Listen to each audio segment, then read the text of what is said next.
திருச்சிற்றம்பலம். கட்சியில் உற்ற 11 பாடல்பட்ட சிவாலயங்களிலே திருக்கட்சி அநேகதங்காவதம் என்ற திருக்கோவில் நாம் காண இருக்கின்றோம். அநேகதங்காவிதீஸ்வரர் உரைகின்ற திருத்தலம். இங்கு யானை முகத்தான் விநாயகன் சிவலிங்கை பிரதிஷ்டை செய்தான். அநேகப்பம் என்ற வடமொழிக்கு யானை என்று பெயர். யானை உருகொண்ட இறைவனை வழிபட்டபினால் விநாயகப் பெருமானுக்கு அருள் உகந்த இடம்.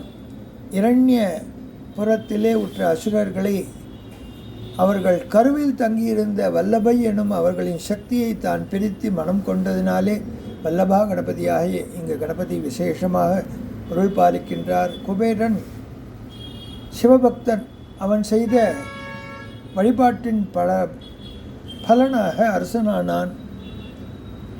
அதன் மீது பொறாமை கொண்டவர்கள் தொல்லைகள் தர சிவபெருமானை காக்கும்படி பிரார்த்திக்க அவனுக்காக சுக்கிரனையே விழுங்கி சுக்கிரனின் கர்வத்தை அடக்கினார். குபேரனின் பெருமையை நிலைநாட்டினார் என்று புராணங்கள் பாடுகின்றன. இங்கு சுந்தரரும் சேக்கிழாரும் பாடிப்படைவே திருத்தலம். மிகவும் விசேடமான புராதனமான சிவாலயங்கள் இது ஒன்று. இங்கு திருக்கட்சியிலே புத்தேரி வழியாக கைலாயநாதர் கோவிலுக்கு செல்லும் வழியிலே அமைந்துள்ள புராதனமான திருத்தலத்தை அனைவரும் வந்து வழிபட்டு வாழ்வாங்கு வாழ வேண்டும்.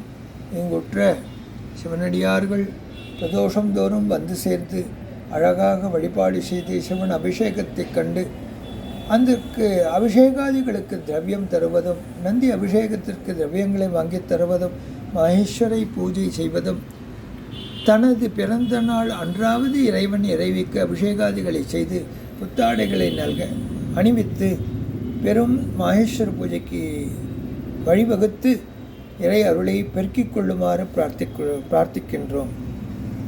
திருச்சிற்றம்பலம்.